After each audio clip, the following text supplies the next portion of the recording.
So I have two matches here to record real quick. I tried recording this one earlier, the Alistair UG one, but it messed up, unfortunately.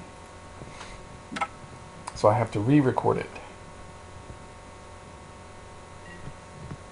So this is against someone in the MTG Salvation IRC channel, and he said he'd never played against Lantern before, so I was like, hey, let's have at it. So I go first. He's playing an Esper list, if I'm not mistaken, if I remember correctly. So I like this hand because I have the lock, the mana I need, and I have a way to dig for bridge. So I'm feeling pretty good. Or, you know, depending on what he's playing, Needle might be better. So I see that teachings, and I see the land, and that tells me Esper.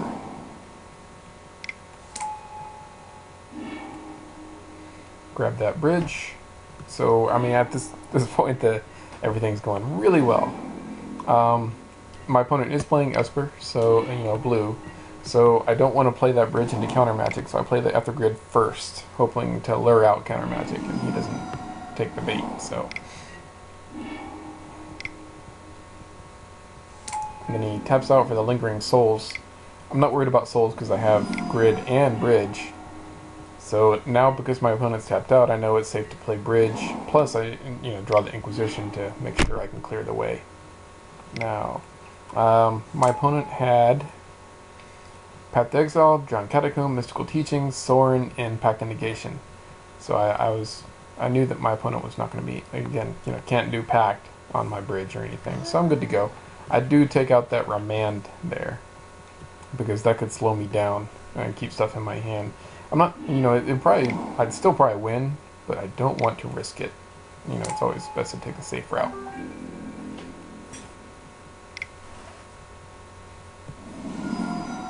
So I just start, pinging away and controlling my opponent's draws. Things are good.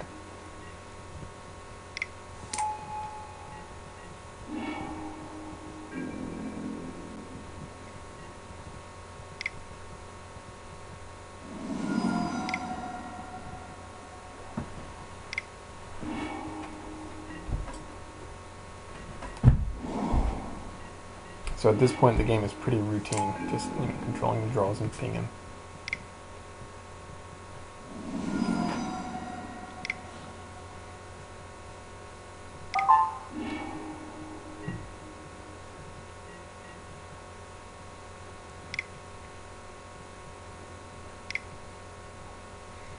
Yeah. Opponent plays Mystical Teachings here. Pretty good, grabbing Teferi. That could be a good thing for him. I grabbed that path because I don't want to allow my opponent to shuffle at instant speed. And then I just try to keep my opponent off at 5 mana so he can't play the Teferi.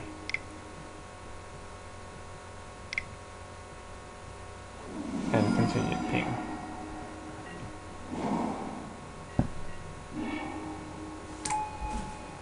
And that's it. So, on to game 2.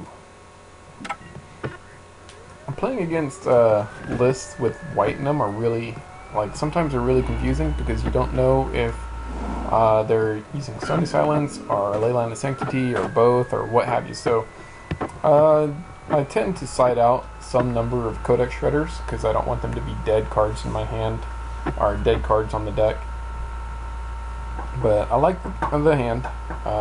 Really all I need to do is get that bridge out, I found, and I can Pithing Needle any troublesome stuff like Engineered Explosives or something,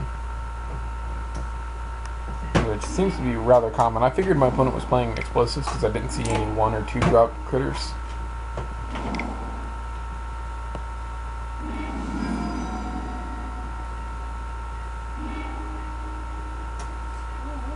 Now this is before I replaced my Duresses with Thoughtseize. So I named the Jace because I saw that in hand, or because I saw him draw it rather. And then I named the Explosives because I was afraid my opponent was going to use Telarity West to look for him. Instead, opponent had Tensions here, so that was poopy. Yeah,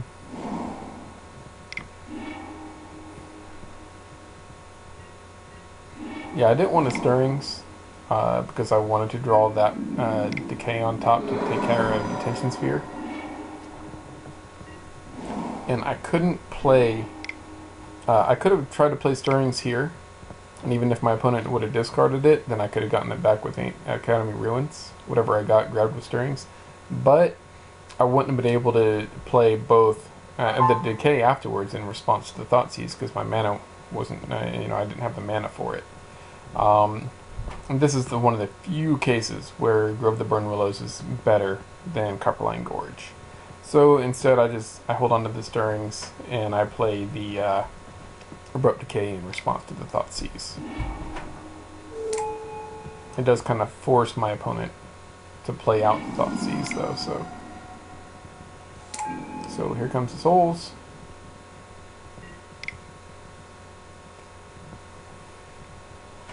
Yeah, I go ahead and grab that shredder so I can, I don't want my opponent to have the Snapcaster there. Again, my opponent did have Pact though, so that shut that down, unfortunately.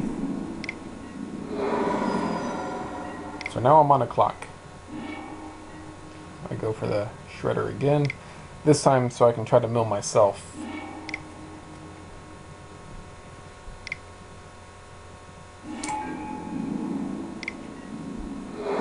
But again, I'm on a clock, so.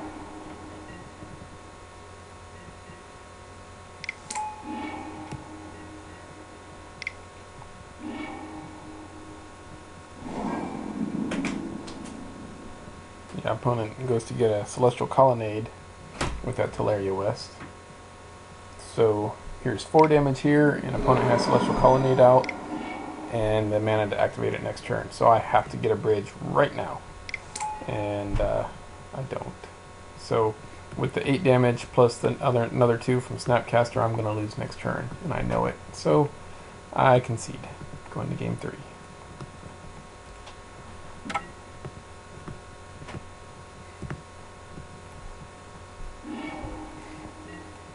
Okay, so I like it. I have the duress. I got the stirrings. I got half the lock, and I got the bridge. I'm probably going to be able to play bridge on turn 3, so I'm feeling pretty good.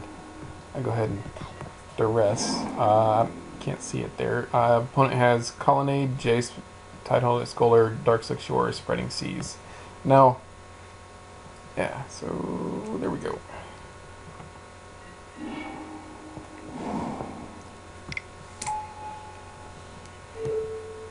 I love that my opponent has board wipes in here because it makes no difference to me. Opponent takes the decay over the bridge, which may have been the right move.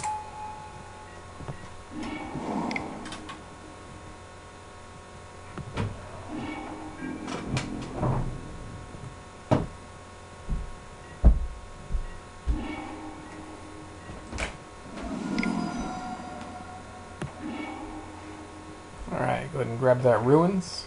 So now I have the Ruins online, and I could play the Stirrings here, but I don't want to because I'm going to draw that Bell anyways. I'd be wasting a Stirrings. And my opponent can't attack anyway, so no point.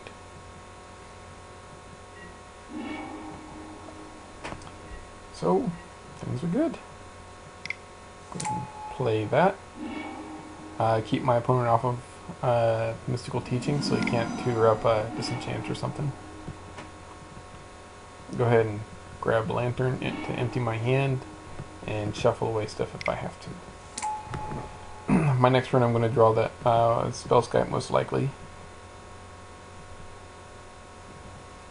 If I remember correctly, that's what I did. I drew the Spellskite.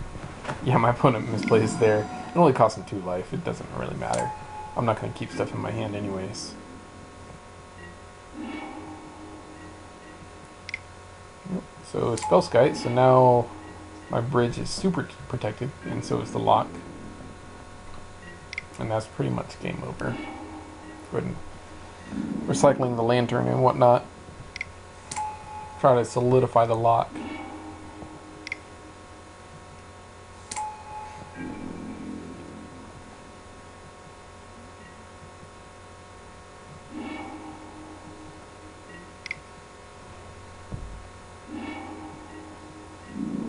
Yeah, I shuffle away that after grid because I don't have the red mana to pay for it. And I don't want to get stuck with one card in hand because then I'd be taking a lot of damage.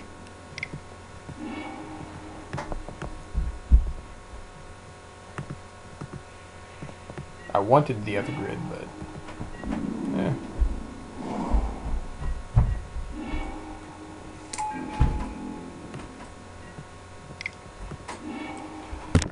So again, now the game is pretty much over.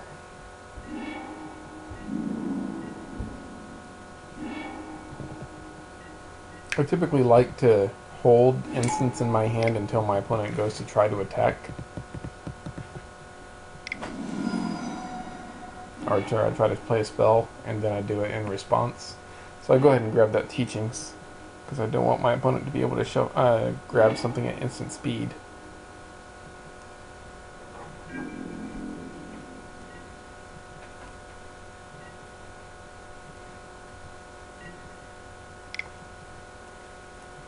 Alright, and that's game.